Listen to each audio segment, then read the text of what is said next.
Comenzamos una nueva edición de Café Financiero con toda la información necesaria para manejar mejor nuestro dinero. En este momento de alta sensibilidad con el tema de la inseguridad, vamos a hablar de las coberturas que existen en nuestro mercado contra robo en la vía pública. Vamos a repasar también lo sucedido en los mercados de capitales y en el último bloque, como siempre hacemos, vamos a analizar los principales temas económicos de la semana, hoy con la presencia del economista Gabriel Rubinstein. Quédate con nosotros, tras el siguiente intervalo vamos a regresar con todos estos temas y vamos a responder como siempre a todas tus preguntas.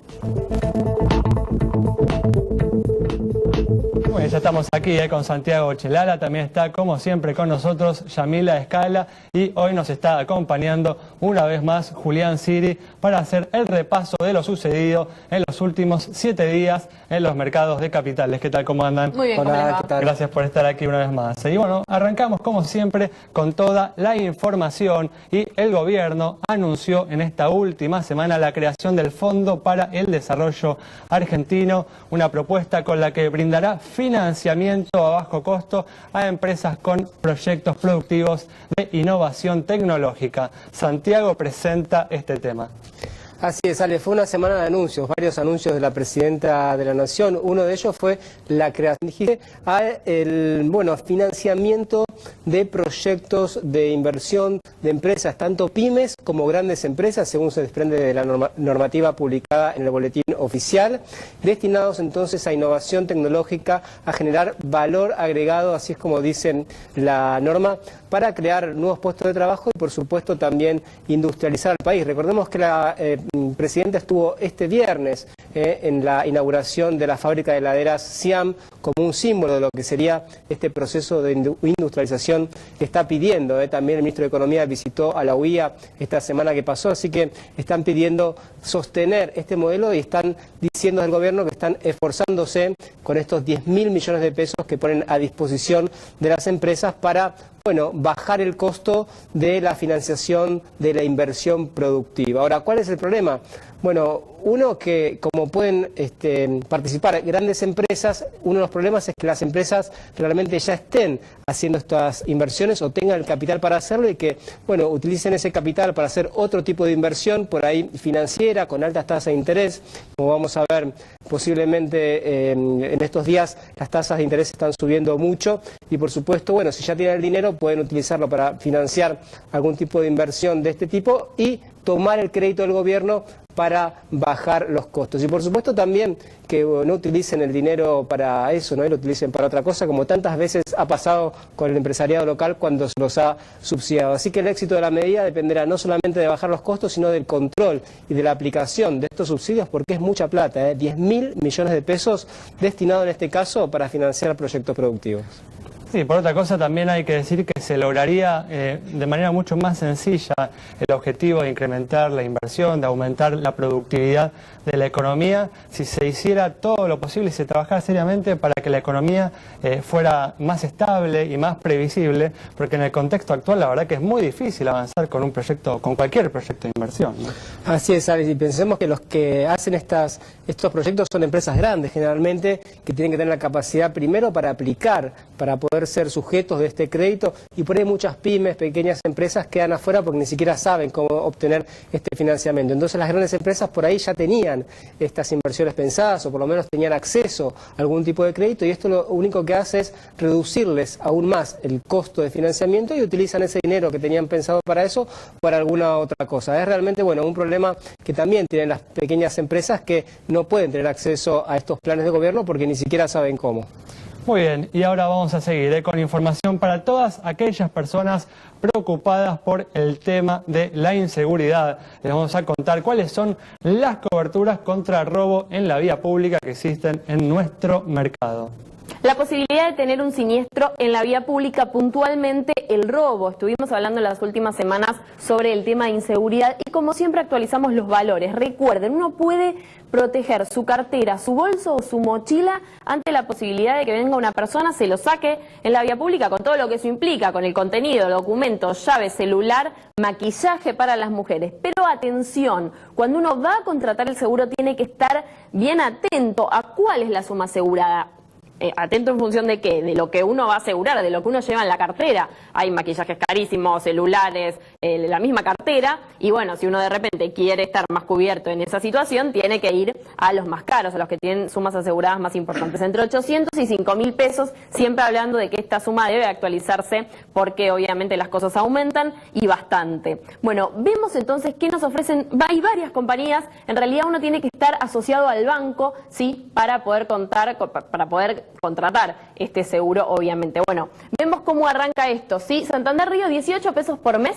Patagonia, 28. Santander Río, 25 pesos. Galicia, 25 también. Banco Industrial, 32 pesos por mes para acceder a esta cobertura contra robo en la vía pública. Santander Río también una opción más completita, 39 pesos. Francés, 45. Patagonia, 53. Allianz Blister Pack, 47. Y Zurich, 53 pesos por mes. Ya 30 pesos por encima del más barato. Si pasamos más arriba, Meridional, 52 pesos. La Caja, 55. Allianz, 58. Liberty, 64. Y Galicia, ahí vemos bien, 65 pesos por mes. Esto es lo que hay en materia de coberturas que nos pueden servir para protegerlas. Decíamos, nuestra cartera, nuestro bolso, nuestra mochila. Realmente un costo bastante accesible que nos permite acceder a una cobertura que nos puede dar tranquilidad en este momento en los que nos estamos enterando todos los días de hechos verdaderamente lamentables. Bueno, vamos a comenzar en nuestro repaso de lo sucedido en los mercados de capitales y ya parece, digamos, como que repitiéramos todas las semanas lo mismo porque una vez más el Merval volvió a tocar un nuevo récord desde ya en pesos, ¿no? Exactamente, medido en pesos marcó un nuevo récord. Sin embargo, de nuevo, parece un tan demorado o postergado ajuste en términos de su cotización en dólares. Si uno lo mide en dólares, tiene que tener en cuenta de que, de nuevo, cualquier métrica relevante, ya sea tipo de cambio oficial, dólar bolsa o dólar paralelo, la escalada del dólar fue muy fuerte y ahora que logró estabilizarse estos últimos 2 meses, sea bien por una cuestión de una baja en el nivel de actividad y una menor demanda de la moneda, o también sea por una política monetaria más restrictiva, lo cual llevó a los agentes a, de nuevo, preferir tener sus carteras especificadas, dado de que hay una circunstancia muy particular, que están entrando exportaciones por el lado de todo lo que son los commodities agrarios, con lo cual uno esperaría un panorama, por lo menos todavía dentro de los próximos 2 meses, bastante tranquilos. No hay que olvidarse que también están los vencimientos de impuesto a las ganancias el próximo mes, con lo cual uno esperaría que la capacidad de atesorar pesos de la gente sea baja y por ende generalmente en esas ocasiones se da de que la demanda de dólares, especialmente en el mercado paralelo, también es baja. Volviendo al tema accionario, bueno, la apuesta es un poco la que siempre estuvimos mencionando. Acá la apuesta no es a lo que esté ocurriendo ahora específicamente en Argentina, donde ciertas alarmas se están encendiendo con respecto al nivel de actividad, sino es a lo que viene en esta época que muchos están llamando el fin del kirchnerismo y lo que puede ser post-kirchnerismo, ya sea del lado de un candidato peronista o de un candidato de la oposición. Muy bien, bueno, de esta manera cerramos este bloque, quédense ahí, en instantes estamos nuevamente con ustedes.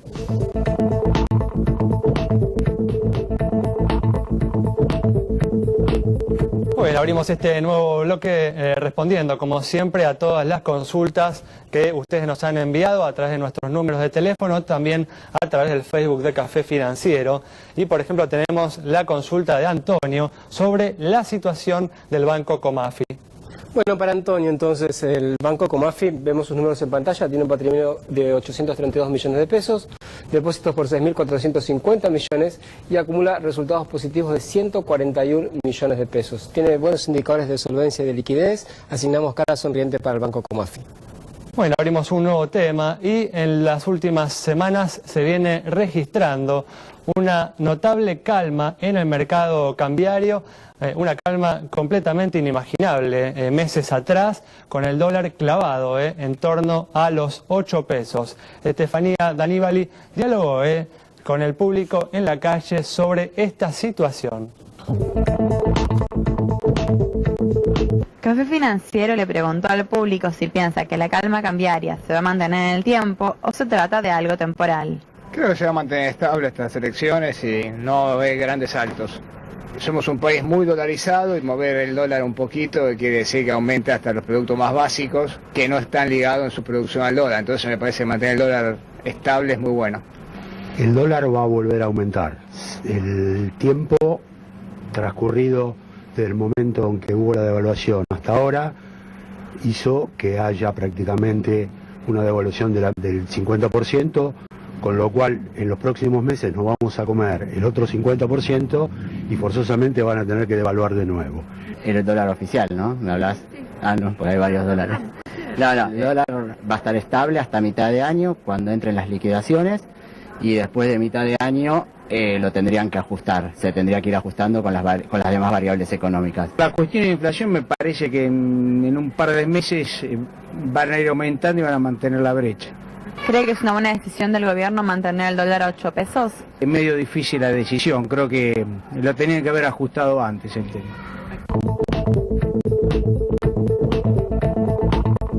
Bueno, como dijimos en otras ocasiones, en la medida en la que no se enfrente y comience a resolverse el problema de la inflación, la situación cambiaria va a seguir siendo endeble y la posibilidad de un aumento del dólar de cualquier magnitud va a seguir estando siempre presente. Así es, Ali. Recordemos que ya esta semana, hubo nuevos aumentos, cigarrillos, naftas, ¿no? Los precios siguen subiendo, así que mientras el dólar siga siendo el ancla de todos los demás precios, seguramente va a ir quedando retrasado a medida que pase el tiempo y todo siga subiendo. Y el gobierno en ese caso va a depender, para evitar un aumento del dólar, del financiamiento internacional que veremos si llega en los próximos meses. Bueno, vamos a seguir con el repaso de lo sucedido en los mercados de capitales. El gobierno tuvo alguna noticia positiva que ha venido desde los Estados Unidos en los últimos días. Julián nos cuenta. Sí, hablando también un poco en conexión con lo que es el financiamiento internacional, el gobierno americano, a través de un funcionario, Jack Lew, del Tesoro, se expidió, no a favor, pero un poco contemplando la situación argentina con respecto a tener en cuenta sus argumentos, porque, de nuevo, acá hay que desglosar el problema básicamente en dos partes. Una es lograr llegar a la Corte Suprema y después hay que ganar ese partido como segunda pata.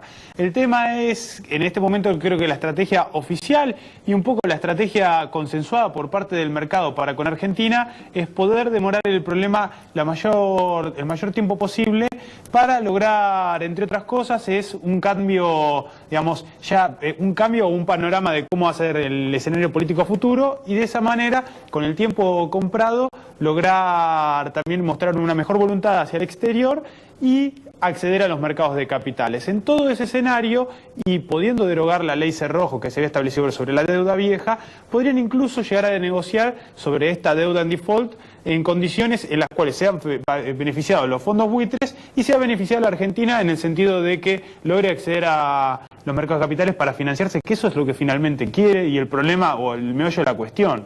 Y este funcionario de los Estados Unidos habría mostrado o revelado una postura favorable del gobierno norteamericano frente a que la Corte Suprema tome el caso. Exactamente. Igualmente, de nuevo, creo que también hay que hacer un poco de cuestión educativa acá. El tema es, de nuevo, esto es un mismo ciclo que venimos viendo con anterioridad y financiar gasto corriente con deuda es un escenario pésimo. No importa de que lo consigamos a 10% y antes lo hacíamos a 15 o 20, sigue siendo malo eso. Desde ya. Bueno, muy bien, vamos a cerrar este bloque respondiendo a una última consulta sobre la situación de una compañía de seguros. Para Lorena de Caballito, que nos consultó sobre una de las compañías líderes del mercado. Bueno, arrancamos con Allianz, justamente, activo 2.004 millones de pesos, pasivo 1.699 millones, patrimonio 305 millones de pesos, resultado positivo 38 millones de pesos, primas 1.314 e informa 2.452 juicios. Con indicadores que se condicen con los del promedio del mercado, es que le otorgamos la luz verde de nuestro semáforo. Y recuerden, sigan enviándonos sus consultas, sus preguntas a @Café Financiero en Twitter o nos buscan en Facebook. Café Financiero también nos encuentran así. Muy bien, nos vamos a un corte, quédate ahí en instante, vamos a estar dialogando con el economista Gabriel Rubinstein.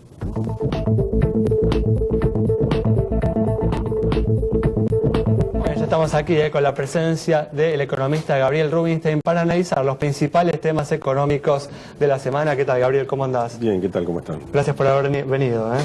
Una semana que dejó algunas malas noticias, por ejemplo, las relacionadas con la venta de autos 0 kilómetro, que cayó nuevamente, fuertemente en el mes de abril, y también se conocieron datos sobre la inversión, que también presentó una fuerte caída de acuerdo al estudio de Orlando Ferreres en el mes de marzo.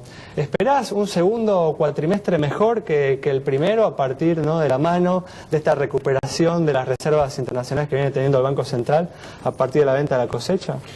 Sí, digamos, la cosecha va a ayudar. Hay cosas que de todas maneras son una cierta inercia negativa del primer cuatrimestre, que fue el pico donde cayó mucho el crédito bancario, cayeron mucho. La caída del crédito bancario es la más fuerte de toda la era kirchnerista en términos del poder adquisitivo de los créditos. Va a terminar el año por ahí cayendo 10% en términos reales, o sea que es una contracción crediticia, que es la contracara de la absorción monetaria que es el Banco Central. Claro. Y una caída del salario real que llegará desde agosto del año pasado hasta abril, más o menos es el 13% de caída del salario real. Se va a recuperar un poco ahora, pero va a terminar el año más o menos 9% de caída del salario real seguramente, más todas las restricciones de importaciones. Hubo toda una cantidad de medidas recesivas que el gobierno aceptó como mal menor, y algunas se van a seguir viendo en el tiempo porque en los bancos va a haber problemas con la morosidad, por el tema de la suba de tasas, el menor crédito.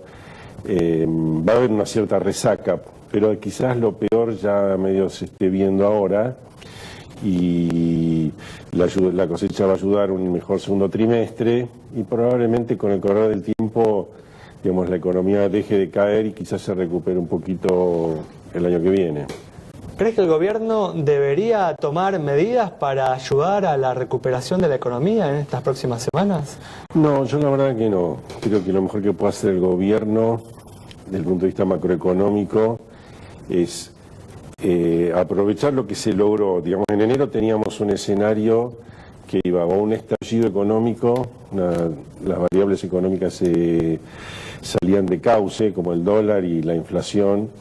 Había algún riesgo de brote hiperinflacionario.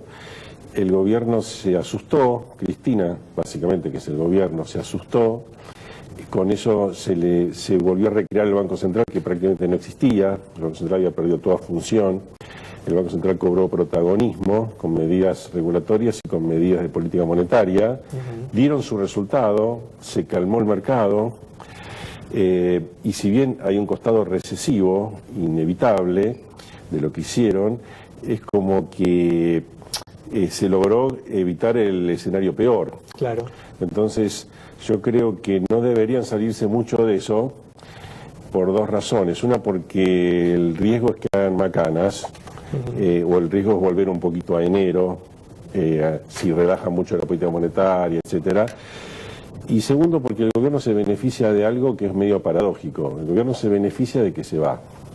Todos los operadores financieros de Argentina, del mundo y empresas, algunas están tomando decisiones, por ejemplo, de no echar gente, porque piensan que a lo mejor 2016 va a venir mejor, y entonces, ¿para qué vamos a hacer ahora tanta indemnización? Después hay que tomar de vuelta, y cosas por el estilo, donde el hecho que todos piensen que el gobierno que venga va a ser mejor que a este gobierno lo beneficia y hace que la recesión en todo caso sea más o menos moderada y que a lo mejor el año que viene hasta tengamos una economía creciendo por ahí 2% o algo así.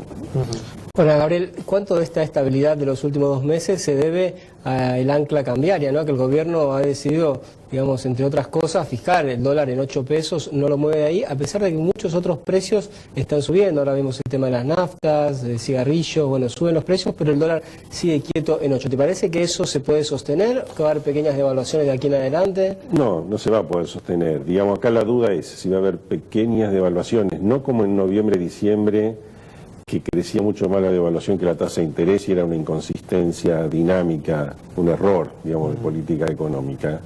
Pero seguramente lo aconsejable sería que crezca de a poco, que vaya a 9,30 a fin de año, que vaya a 11 al 2015, digamos. La política económica en estos momentos es bastante consistente, con una inflación que de aquí en adelante es del 25% anual, sacando el rezago de la devaluación. Si el gobierno se mantiene, digamos, devaluando 20% por año, inflación del 25% por año, tasa de interés alrededor del 25-27%, digamos, no se desmadra la economía, se puede sostener eso, y sin ninguna cosa maravillosa, con una economía estancada, pero por lo menos evitando aumentar los desequilibrios y dejar que las cosas importantes, que sean la unificación cambiaria, o sea, el levantamiento del cepo, el ajuste fiscal, que brilla por su ausencia y tiene que ser grueso, más todo el logro de financiamiento externo en abundancia, que este gobierno no lo va a poder hacer, queden todas tareas para el próximo gobierno.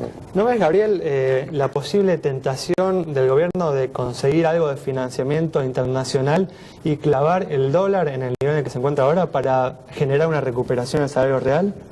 No lo creo porque, digamos, si bien la tarea del Banco Central está siendo buena, el déficit fiscal a financiar por el Banco Central es del orden de los 200.000 millones de pesos este año, y el Banco Central quizás logre la mitad esterilizar, o un poco menos, pero no se le puede pedir peras al olmo, no se puede pedir tanto, y entonces la política monetaria fiscal, en el fondo la política fiscal, lleva una inflación del 25%. Sería irrazonable, digamos, intentar clavar el dólar en 8, porque lo que va a pasar es que van a empezar a aumentar mucho las brechas de vuelta y finalmente va a venir una devaluación. Bueno, ha sucedido igual en otros momentos de la historia argentina, ¿no? Sí, o sea, yo creo que evitar maxi devaluaciones debería ser un objetivo del gobierno, porque si no vamos a llegar muy desordenadamente y con riesgos, digamos, de corridas importantes hacia el final de mandato. O sea, si el gobierno quiere terminar dignamente su mandato, lo mejor sería no hacer demasiadas olas.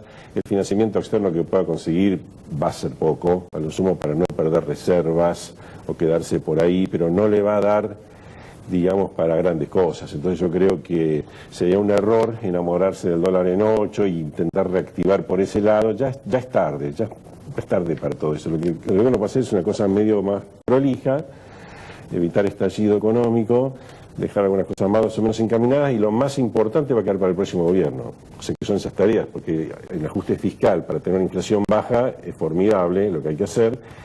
Los logros, cuando hablamos de financiamiento, nos tenemos que hablar de 1.000, 2.000, 3.000 millones de dólares. Argentina va a necesitar, entre reservas del Banco Central, financiamiento para la inversión, financiamiento, digamos, para cerrar las cuentas fiscales, financiamiento para, digamos, temas holdouts y Club de París y esto y lo otro, para ir 20.000 millones de dólares, 25.000 millones de dólares. Y eso lo va a lograr un nuevo gobierno, no este gobierno. Sí, porque justamente ese es más o menos el número de las reservas. De aquí hasta fin del mandato de Cristina, vencen cerca de 15.000 millones de dólares en vencimientos de deuda. El año que viene hay que pagar el BODEN 2015, un bono importante. ¿Te parece que el gobierno va a avanzar, como hubo esta semana, en algún tipo de canje voluntario de esos vencimientos? ¿Crees que es factible que la gente se va a sumar, los acreedores, a ese canje voluntario? Sí, es probable. Va a ser un canje en precios de mercado. Digamos, Argentina no va a tener grandes problemas en ese sentido, no debería tener muchos problemas, y llegar a fin de mandato, por ejemplo, con 27.000 millones de reservas aproximadamente, no debería ser tan difícil. O sea, no es un objetivo, digamos, por más que hay vencimientos, también hay ingresos, el gobierno compra la balanza comercial, es decir, y yo creo que más o menos nuestro cálculo es que se puede lograr 27.000 millones de dólares a fin de mandato aproximadamente, y es poco, es muy poco para Argentina, pero por lo menos es una situación, digamos, controlada, administrable. Muy bien, bueno, Gabriel, muchas gracias por haber estado con nosotros. Nos vamos con estas conclusiones del economista Gabriel Rubinstein sobre la situación de la economía y las posibilidades que tiene el gobierno de controlar la situación económica de aquí hasta el final de su mandato. Nos reencontramos mañana a las 19:30 aquí en Metro.